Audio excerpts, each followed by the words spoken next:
Boycott करना चाहिए इन लोगों का।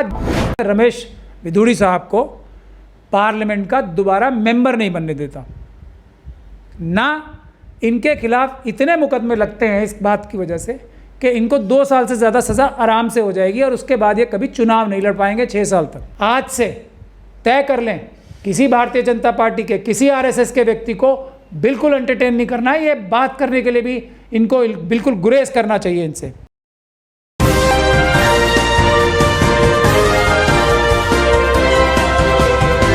पल पल न्यूज़ से मैं हूं आपके साथ नदीम अकरम। नई संसद बनाई गई, नया इंडिया नाम दिया गया। नए भारत में नई संसद से जो तस्वीर नई सामने आई है उस पर सवाल खड़े हो रहे हैं। यूं तो आए दिन भारतीय जनता पार्टी एक एजेंडा सेट करती है और मैं पहले भी अपनी रिपोर्ट में ये कह चुका हूं कि किस तरीके से जब शपथ समारोह हो रहा था, कैसे मुस्लिम सांसदों को देख करके वोटिंग की गई थी। आज वो तस्वीर इस कदर बड़ी कि एक मुस्लिम सांसद को देख करके भारतीय जनता पार्टी के सांसद रमेश बितूड़ी, मुल्ला कटवा और न जाने क्या क्या वो शब्द नहीं कहे गए जिसको मैं दोहरा नहीं सकता। पर इस पर सबसे बड़ा सवाल ये खड़ा हो जाता है कि ऐसे लोगों को लाइसेंस कौन दे रहा है खुले तौर पर मुसलमानों को इन शब्दों के लिए प्रवोक किया जाए। इसी पर बात करने के लिए सुप्रीम कोर्ट के सीनियर एडवोकेट महमूद पराचा साहब मेरे साथ मौजूद हैं। सर, तो क्या ये माना जाए जो पार्लियामेंट में एक मुस्लिम सांसद जब सुरक्षित नहीं है तो भारतीय जनता पार्टी ने 2024 के लिए अपना एजेंडा सेट कर दिया है कि अब मुसलमानों को आपको यही कह करके लिंच करना है? देखिए, मुझे इस बात को कहने में कोई भी गुरेज अब नहीं रहा है कि हमें अपनी क़यादत बदलनी पड़ेगी। रोने वाले, डरने वाले, गुहार लगाने वाले, भीख मांगने वाले कि हमें इंसाफ दो, ऐसे लीडरशिप की ज़रूरत मुस्लिम कम्युनिटी को नहीं है। ऐसी लीडरशिप की ज़रूरत SC ST OBC माइनॉरिटीज़ की किसी को ज़रूरत नहीं। अगर आप क़यादत कर रहे हैं, अगर आप मेंबर ऑफ पार्लियामेंट हैं और आप टेलीविज़न पे आके रोएंगे, पब्लिक के सामने रोएंगे, तो इससे पब्लिक का मॉरल और डाउन होता है। ये काम बिल्कुल नहीं करना चाहिए। एक RSS और BJP का सेट एजेंडा है।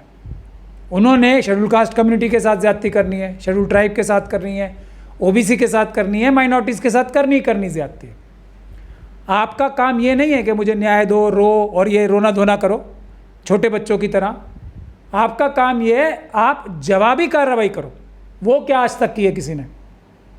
तो जवाबी कार्रवाई अगर ये मेरे किसी क्लाइंट के साथ, किसी मेंबर ऑफ पार्लियामेंट के क्लाइंट के, मेरे क्लाइंट के साथ किसी ने किया होता तो मैं रमेश विधुड़ी साहब को पार्लियामेंट का दोबारा मेंबर नहीं बनने देता।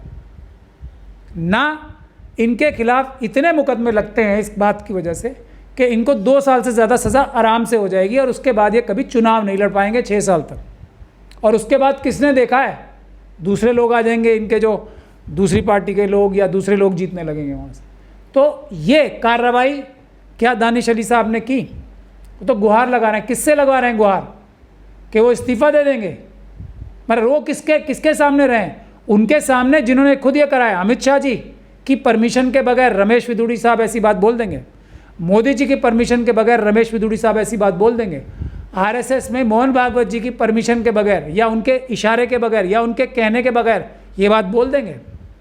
ये पूरी बड़ी साजिश चल रही है। उनके हमले करने के तरीके ठीक है, हमारा जवाब देने का तरीका ठीक नहीं है। जब तक हम वो तरीका नहीं सुधारेंगे, हमारी लीडरशिप ठीक नहीं होगी हर लेवल पे, तो हम इसी तरीके से रोते रहेंगे, पिटते रहेंगे, हम इस्तीफ़ा दे देंगे। अरे आपने जब मेंबर ऑफ पार्लियामेंट बनाया, ये सबसे पावरफुल पोस्ट है देश की, आपको मुकाबला करके उनको सज़ा दिलवाने की बात करनी चाहिए या रोना धोना करना चाहिए कि मेरी रक्षा करो नहीं तो मैं इस्तीफ़ा दे दूँगा। हम लोगों ने मेंबर ऑफ पार्लियामेंट चुन के क्यों भेजते हैं कि हमारी दिफा करेंगे? जो अपनी दिफा करने के लायक नहीं है उनको मेंबर ऑफ पार्लियामेंट रहने का अधिकार नहीं है। ये बात मैं बड़े दुखी होकर मन से बोल रहा हूँ, ऐसी बात। और दूसरी बात यह है कि दानिश अली साहब के तो बड़े संबंध हैं BJP के, बहुत सारे मेंबर। वो कहते हैं मेरे पर्सनल संबंध अलग है, राजनीतिक मुखालफत है मेरी। जो अपने रोज़ा इफ्तार और दूसरी पार्टियाँ देते हैं, आज से तय कर लें, किसी भारतीय जनता पार्टी के किसी RSS के व्यक्ति को बिल्कुल एंटरटेन नहीं करना है। ये बात करने के लिए भी इनको बिल्कुल गुरेज करना चाहिए इनसे। बायकॉट करना चाहिए इन लोगों का जो इस तरीके के लोग हैं। और पहली बात यह है, मुझे बिल्कुल तकलीफ ना होती अगर मैंने पहला वर्ड जो वीडियो में सुना है वो उनका ज़ाती मसला है आपस में, लेकिन उसके बाद जो बोले गए हैं वो शब्द पूरी कम्युनिटी को बोले गए। पहले शब्द के मैं लिए नहीं बोल सकता, उनके क्या एक दोस्त ने दूसरे दोस्त से बोले या एक दुश्मन ने दूसरे दुश्मन से बोले, मुझे कोई लेना देना नहीं है। बाकी के सारे शब्द जो हैं वो भारत के एक मेंबर ऑफ पार्लियामेंट का, मैं आपको कानूनी सलाह भी देना चाहता हूं और ये सबको पता भी होना चाहिए, भारत के मेंबर ऑफ पार्लियामेंट के अटैक करना, उसके ऊपर हमला करना, पार्लियामेंट के ऊपर अटैक होता है। उसको आतंकवादी कहना, पूरी पार्लियामेंट के ऊपर अटैक होता है। इतना संगीन अपराध ये विदुड़ी जी ने किया है। जो ओवैसी साहब के घर पे हमला था वो पूरी पार्लियामेंट के हमारे सिस्टम पे अटैक था। वो मेंबर ऑफ पार्लियामेंट क्या होता है? पार्लियामेंट किससे बनती है? मेंबर ऑफ पार्लियामेंट ही तो पार्लियामेंट हैं, कोई बिल्डिंग थोड़ी पार्लियामेंट है। मेंबर ऑफ पार्लियामेंट वो पार्लियामेंट होते हैं।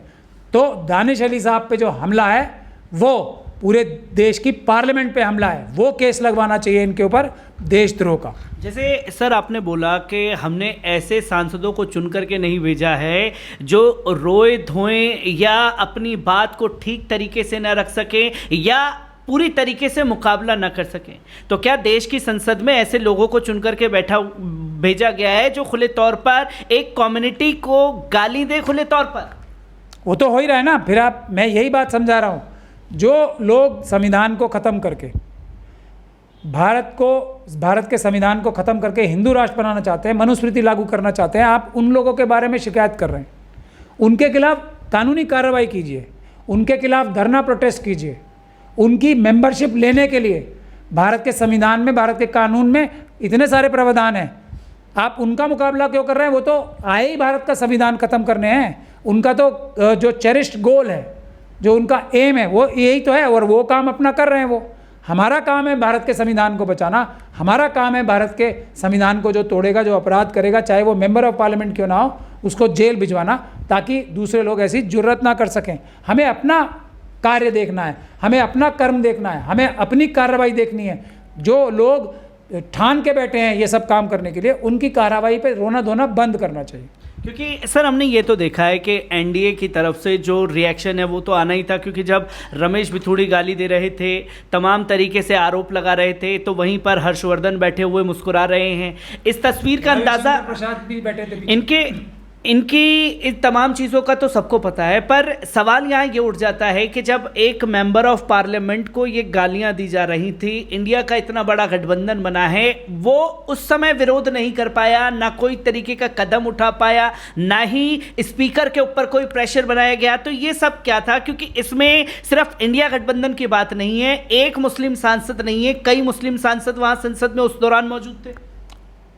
देखिए, जिस व्यक्ति के ऊपर हमला हुआ, सबसे पहले उसकी ज़रूरत थी कि वो वहीं बाहर जाके 100 नंबर पे फ़ोन करके एफआईआर कराते। उन्होंने क्या कार्रवाई की? और आपकी बात 100% सही है। जो लोगों को ये आम सी बात लगने लगी है ना, एक माहौल ही उसको ऐसा बना दिया है कि ये तो एक रेगुलर सी बात हो गई है, किसी को इस पर शौक नहीं लगा। अब ये तो पार्लियामेंट की डिबेट देखी होगी, तो जो member of parliament Danish Ali साहब हैं, उन्होंने भी तो अगले दिन कंप्लेंट की है। उन्होंने उस दिन क्या किया? उन्होंने स्वयं उस दिन क्या किया? तो ये जो ढुलमुल रवैया है ना, यही सबसे बड़ा हमारा दुश्मन है। वरना किसी की मजाल नहीं होगी दोबारा अगर कार्रवाई करें। और ये पूरी बड़ी साजिश चल रही है मुस्लिम देशों को भारत के खिलाफ करने की, इस्लाम के खिलाफ बोल के, क्रिश्चियनिटी के खिलाफ बोल के क्रिश्चियन देशों को भारत के खिलाफ करने की, बुद्धिज़्म के खिलाफ बोल के बुद्धिस्ट देशों को भारत के खिलाफ करने की जो साजिश चल रही है, ये आरएसएस और बीजेपी के लोग, ये चाइना और पाकिस्तान के साथ, ये मेरा इल्ज़ाम रहा है, जिसके एक के बाद दूसरे सबूत मिलते जाते हैं। क्या फ़ायदा होगा इससे? चाइना और पाकिस्तान को फ़ायदा नहीं होगा। अभी एक जो क्राउन प्रिंस हैं सऊदी अरेबिया के, एक जो आरएसएस और बीजेपी से समर्थित एक टीवी चैनल के एंकर हैं, उन्होंने MBS साहब को गालियाँ दी, कि पूरे सऊदी अरब को गाली दी कि तुम्हारे पास तेल होगा तो होगा, तुम हम खाने के लिए तो हमारे पास ही आओगे, तुम भीख मांगने। इस तरह की बातें करके सऊदी अरब के क्राउन प्रिंस के बारे में आप किसका फ़ायदा कर रहे हो? वहाँ पे फिर सोशल मीडिया और वहाँ के लोगों ने इसके खिलाफ आवाज़ उठाई। भारत और सऊदी अरबिया के इतने अच्छे संबंध हैं आपस में, इतना ज़बरदस्त ट्रेड हमारा है आपस में, तो उसको खिलाफ करने के लिए यही आरएसएस और बीजेपी का इकोसिस्टम चाइना और पाकिस्तान के साथ मिलकर ये सब काम कर रहा है। मैं एक आखिरी सवाल सर इस पर लेना चाहूँगा, तो क्या जो पार्लियामेंट में तस्वीर आई 2024 का एजेंडा सेट हो चुका है? आने वाले समय पर जिस तरीके से एक member of parliament Danish Ali के ऊपर हमला किया गया, आने वाले समय पर ये तस्वीरें देश भर में देखने को मिलेगी? आपको, मुझको या किसी को भी टारगेट किया जाएगा ऐसे शब्दों के लिए? अगर हमारे मेंबर ऑफ पार्लियामेंट इसी तरीके से अपने आप को दिखाएंगे कि हम रोना धोना करेंगे, हम बहादुर नहीं हैं, हम सिर्फ गुहार लगाएंगे और हम रोने लगेंगे, हम सिंपैथी विक्टिम कार्ड खेलेंगे, तो यही होगा, इससे ज़्यादा होगा। इसीलिए मैं बोल रहा हूँ कि अब तय कर लेना चाहिए हमें हमारा लीडर कौन होगा, जो अल्लाह के अलावा किसी के सामने भी रोना धोना करेगा इस तरह से, वो हमारा लीडर नहीं है। जो मुकाबला करेगा, मुकाबले का हश्र कुछ भी हो, लेकिन इंसाफ और बराबरी के लिए जो मुकाबला करेगा, ऐसे लीडर को सामने आना चाहिए जो कभी भी किसी भी वक्त पे रोया है, गिड़गिड़ाया है जालिमों के सामने। उनका मुकाबला करने की जगह वो हमारा लीडर नहीं हो सकता। ख़ास तौर पे इतना बड़ा लीडर तो नहीं होना चाहिए जो मेंबर ऑफ पार्लियामेंट की पोस्ट।